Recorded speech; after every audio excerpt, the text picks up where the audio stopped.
and it brought the church to a level of maturity. Now, as we went through the months to try to make some decisions, we got frustrated. We ran into some brick walls. Things didn't seem like they were working the way they needed to work. We were asking a whole lot of questions. They were sending papers back, so forth and so on, just going back and forth. But it was also working patience in us, because sometimes as believers, we get very impatient. We sing, please be patient with me, but we're very impatient people. Sister Lakita and Sister Charlotte will tell you, I was calling every day. Had they called? Had they responded? But Sister Lakita had to tell me, well, Pastor, we just sent the papers yesterday. You understand what I'm saying?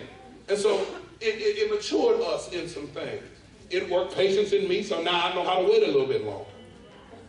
You understand what I'm saying? So there are things that we glean and we learn from the experiences that we have to face.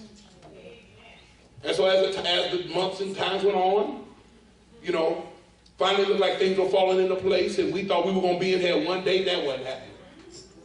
I told y'all one time, that wasn't happening. I got some counsel from Minister Stephanie. She said, don't say no date, just say we're working on it, taking wisdom from somebody else. Trying to get an understanding on how to handle this. Because I didn't have I'll be honest with you, I didn't have a real mind for business, and some of them things I had not a clue about. But it's something when God becomes your mentor and your teacher. When I told you, y'all heard me say this about the past 4 years, when you submit to the curriculum of God, He will take you through the classes that He has to take you through. And guess what? You cannot pick and choose which classes you sign up for. You can't pick and choose. He has the courses already listed, and here is the syllabus. You understand what I'm saying? And you know what? He doesn't always tell you what chapter you better read right now. You just better be prepared, because when you get into the curriculum of God and you step into His classroom, baby, it's no holds barred. You gotta do it His way, and you better get the right answer. Because in Him there is a wrong and there is a right answer. You understand what I'm saying? When some people tell you in some classes, they tell you, this class I was taking, they say, well, there is no right and there is no wrong answer. With God, there is no gray area. It's either right or it's wrong. It's either black or it's white. And so you can't pick and choose when you get into the classroom of God how you want Him to teach you. And the thing with Him is, the person you sit next to, He has the same standard for them as He has for you. He's not a respecter of persons. If He tried the one sitting next to you, He's going to try you. And guess what? He's going to try the one sitting on the other side of you. And guess what? The standard is the same. It's the same. And so as we moved along, finally things were falling into place. And as the Lord decided, He let it fall into place when it needs to fall into place. He had a set time. He had a season already set. Said, this is when I'm going to allow you back. And when He said it, it happened. Now, the hard part about this is people would think that getting back here would have been the hard part. After the car been wrecked, it ain't the hard part of getting the car to the tow shop. Getting the car towed to the shop. It's trying to get yourself reacclimated into life without it, while it's being repaired. Now, God has allowed us back here, and like I said, most people would think now is the easy. We went through the hard part. The hard part, people thought the hard part was trying to get the building back in order or in condition enough so that we could be in here. Guess what? That was the easy part. Do you know what the hard part is? Actually rebuilding what needs to be rebuilt in here. Because once something has been disrupted,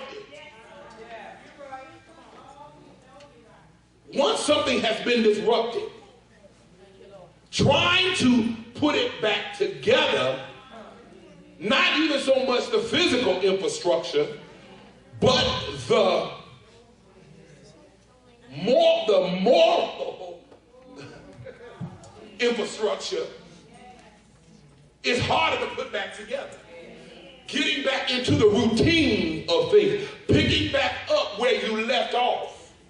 Or should I say, picking back up and getting things working again. That's the harder part. I want y'all to understand, I have learned this. Getting back here was easy. The harder part about this is coming back into the house and going back to work. It's not enough for them to fix your back or your knee. You understand what I'm saying? But when you got to go back to work and you've been used to laying down all day and you've been used to taking pills all day and sitting there watching your stories and chomping on Cheetos and drinking life water, come on somebody, it's harder to go back to work and to begin to pick up and sit on the shelf or sit in a computer all day with a computer that's tilted up and you got to type and the chair is not conducive for what has happened in your back.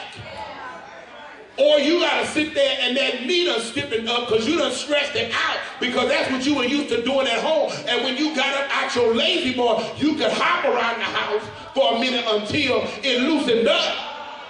But now you got to get up because you got a meeting across the building.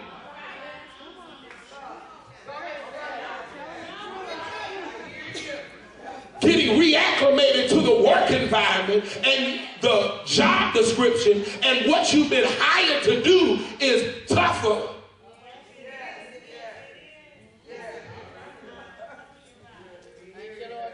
It's harder.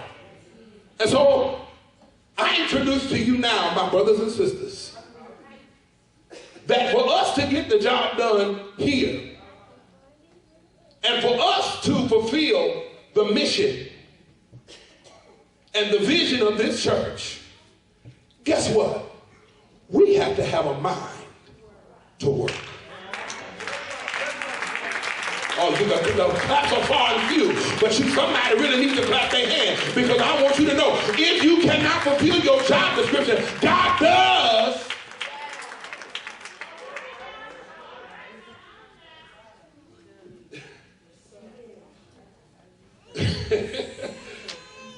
I want y'all to know, I told y'all it's God's season.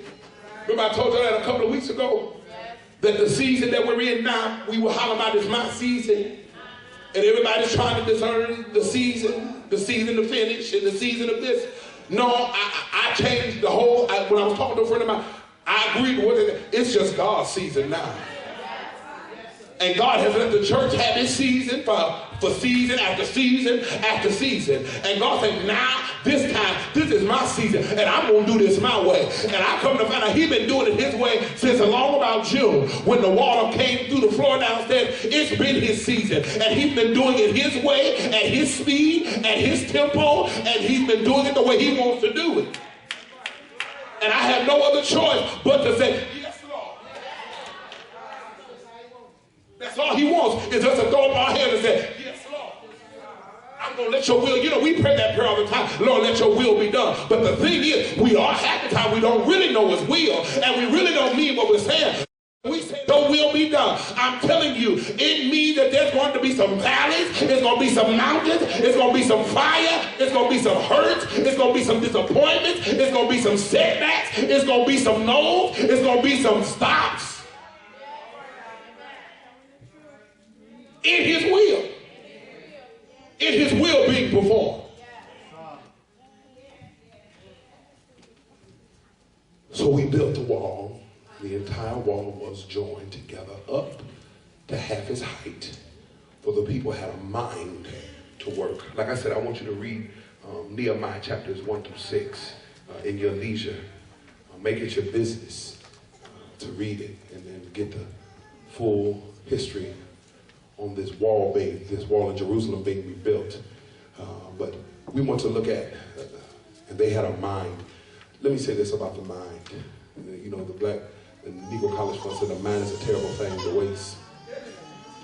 The mind is a tricky component. Ooh, the mind is complex. And your mind can play tricks on you.